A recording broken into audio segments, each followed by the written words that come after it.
Hello, good morning students. आपले first chapter जे आहे इंटिजर्स हे मागच्या लेक्चरमध्ये आय थिंक संपलेलं आहे.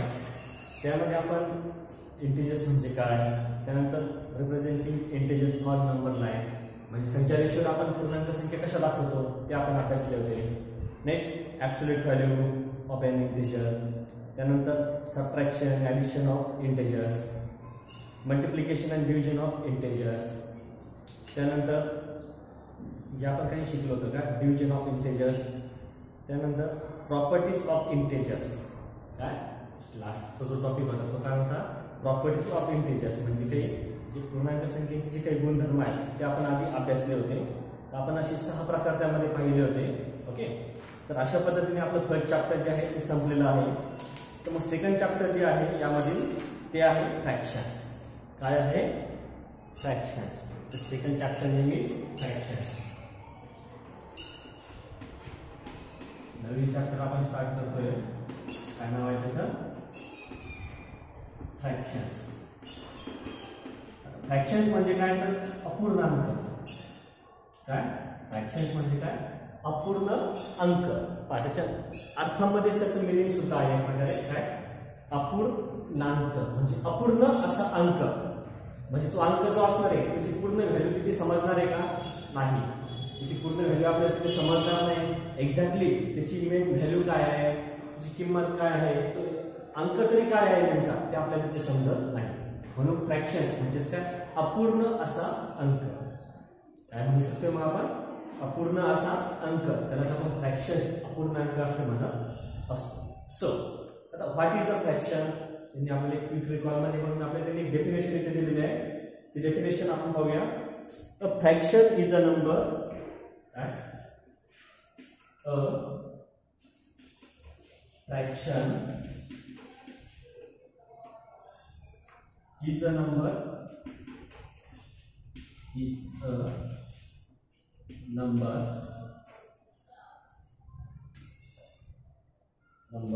that expresses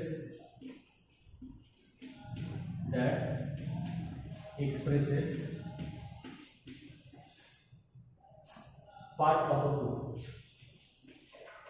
Part of a group. Okay. म्हणजेच काय, अ fraction is a number that expresses part of a group. म्हणजे फ्रॅक्शन अपूर्णांक अशी संख्या आहे की ती काय एक्सप्रेस करते, पार्ट ऑफ अ ग्रुप. म्हणजे एखादा अंकांचा ग्रुप, एखादा अंकांचा गट ते आपल्याला काय करते, एक्सप्रेस, इंडिकेट, डिनोट ते आपल्याला करत असते, दाखवत असते, व्यक्त करत असते. मग आता संख्यांचा ग्रुप म्हणजे कसा, मग तो कशा पद्धतीने असणार आहे तो संख्यांचा ग्रुप आपण तो पाहूया. Fractions are written in the form a upon b. हे जे फ्रॅक्शन्स असतात हे तुम्हाला लिहून घ्यायचे आहे, ही डेफिनेशन झाली. ओके, जसं की एक्झाम्पल मध्ये पाहूया a upon b. याचं जे स्ट्रक्चर जे असतं फ्रॅक्शनचं ते कशा पद्धतीने असतं, a upon b किंवा a by b असं आपण त्याला म्हणू शकतोय. a upon b किंवा a by b असं देखील म्हटलं जातं. तुम्हाला जे सोपं वाटेल त्या पद्धतीने तुम्ही रिलेट करू शकता. आता याच्यामध्ये a आणि b ही काय असतात, होल नंबर असतात. काय a आणि b ही काय असतात, होल नंबर असतात. म्हणजे काय, पूर्ण संख्या आहे. काय आहे ते, पूर्ण संख्या. कोण? a आणि b. वेर a आणि b आर होल नंबर्स. जर a आणि b ह्याच्या पूर्ण संख्या असतील तर अशा वेळेस and b is not equal to 0. काय, जर a upon b, a b whole numbers, a आणि b ह्याच्या पूर्ण संख्या असतील, होल नंबर जर त्या असतील तर अशा वेळेस b is not equal to 0. म्हणजे b हा शून्याशी इक्वल नसतो, समान नसतो. म्हणजे b ची व्हॅल्यू ही शून्यापेक्षा मोठीच असायला हवी. -1 असली तरी चालेल, पण शून्यापेक्षा ती मोठीच असायला हवी. The number a is called the numerator and the number b is called the denominator. आता a जो असणार आहे हा काय असणार, आता न्यूमरेटर. म्हणजे काय, तर अंश किती असणार आहे, काय असणार आहे आपला न्यूमरेटर. म्हणजे काय, अंश. न्यूमरेटर म्हणजे काय असणार आहे तो आपला अंश. अंश म्हणजे काय, फ्रॅक्शन मध्ये जी काही पूर्णांकामध्ये फ्रॅक्शन मध्ये जी काही वरची संख्या असते त्याला न्यूमरेटर असं म्हटलं जातं, म्हणजे की अंश. ओके. सेकंड आहे बी. बी इक्वल टू त्याला काय म्हटलं जातं, डिनोमिनेटर. काय म्हटलं जातं त्याला, denominator.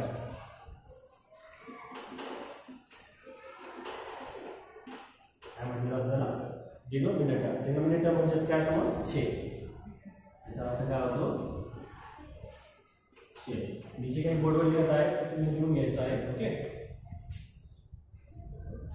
A is equal to numerator means अंश आणि B is equal to denominator म्हणजे छेद.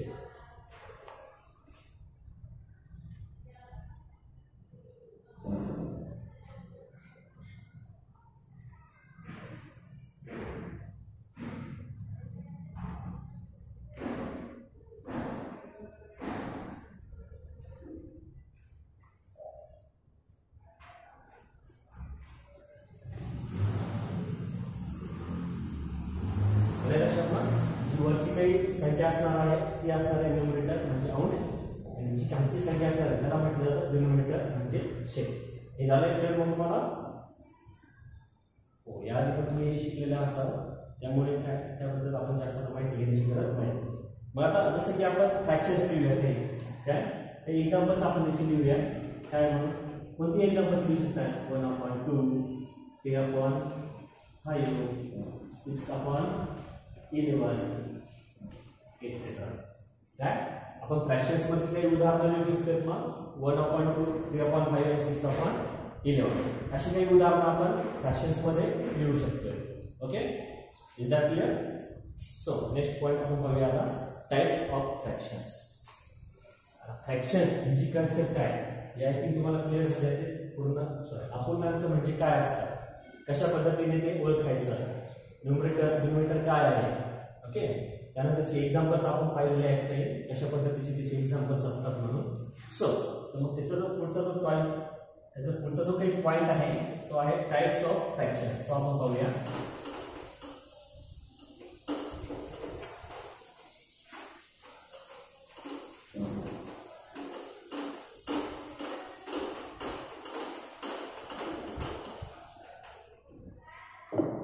टाइप्स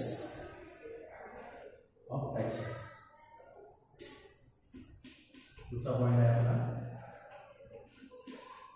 टाइप्स ऑफ फ्रॅक्शन म्हणजे काय, अपूर्णांकांचे प्रकार.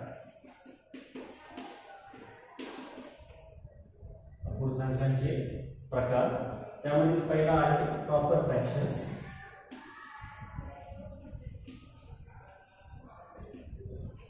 Proper fractions.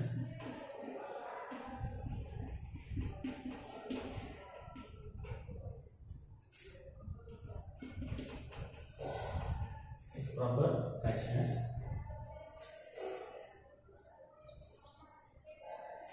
प्रॉपर फ्रॅक्शन जे आहे त्याची डेफिनेशन जी आहे मी ती राईटने करून देत आहे, आपल्याला वाचून दाखवतोय.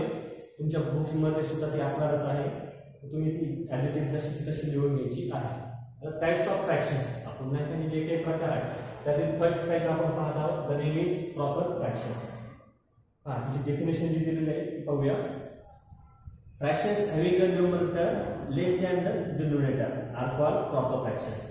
आता ज्या अपूर्णांकांमध्ये आपला जो काही अंश असतो म्हणजे न्यूमरेटर, या न्यूमरेटर पेक्षा जर त्याचा डिनोमिनेटर जर हा मोठा असेल तर तिथे प्रॉपर फ्रॅक्शन्स तयार होत असतात. म्हणजे काय, अंशापेक्षा छेद हा मोठा असला पाहिजे. काय अंश म्हणजे आपली जी वरची संख्या जी असणार आहे अपूर्णांकाची त्या संख्येपेक्षा खालची संख्या म्हणजे डिनोमिनेटर हा जर मोठा असेल तर तिथे प्रॉपर फ्रॅक्शन्स तयार होत असतात. तर मग याला आपण छेदाधिक अपूर्णांक असं देखील म्हणू शकतो. मग काय, छेदाधिक अपूर्णांक. छेदाधिक अपूर्णांक असं देखील आपण त्याला म्हणू शकतो. छेदाधिक म्हणजे काय, छेद अधिक. छेद कसा असणार त्याचा, मोठा. छेदाधिक म्हणजे काय, छेद त्याचा कसा असणार आहे, तिथे मोठा असणार आहे. कोणापेक्षा, न्यूमरेटर अंशापेक्षा. म्हणून त्याला आपण छेदाधिक अपूर्णांक असे देखील म्हणू शकतो. ओके. सो त्याचे काही एक्झाम्पल्स आपण पाहूया. मग ज्याच्या थ्रू तुम्हाला क्लिअर होईल की नेमकं प्रॉपर फ्रॅक्शन आहे तरी काय. ओके, सो एक्झाम्पल नंबर 1, जसं की 3/7, 7/13,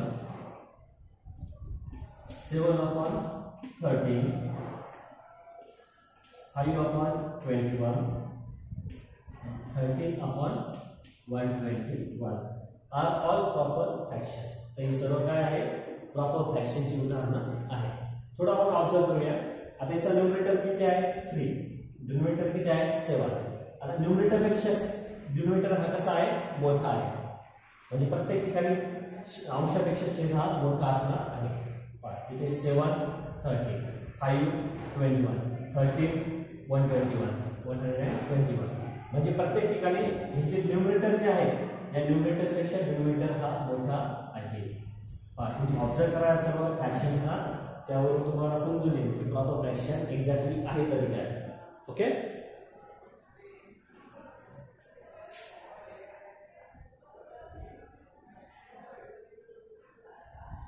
येतंय मग लक्षात. खूपच सोपा असा पॉइंट होता आपला काय, प्रॉपर फ्रॅक्शन्स म्हणजे छेदाधिक अपूर्णांक. हे तुम्हाला क्लिअरली नोटबुक मध्ये लिहून घ्यायचं आहे. सेकंड जो असणार आहे आपला तो आहे इम्प्रॉपर फ्रॅक्शन्स. तेवढं आपण पाहूया आता. इम्प्रॉपर फ्रॅक्शन्स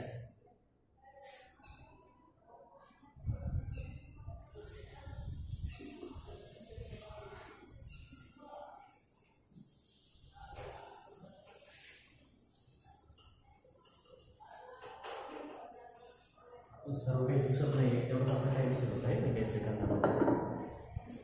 सेकंड असणार आहे साहेब आपला तो आहे इम्प्रॉपर फ्रॅक्शन्स.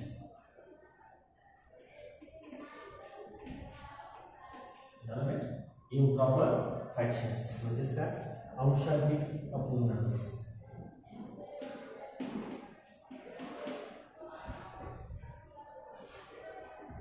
अंशाधिक अपूर्णांक त्याचे ऑपोजिट काय असणार आहे.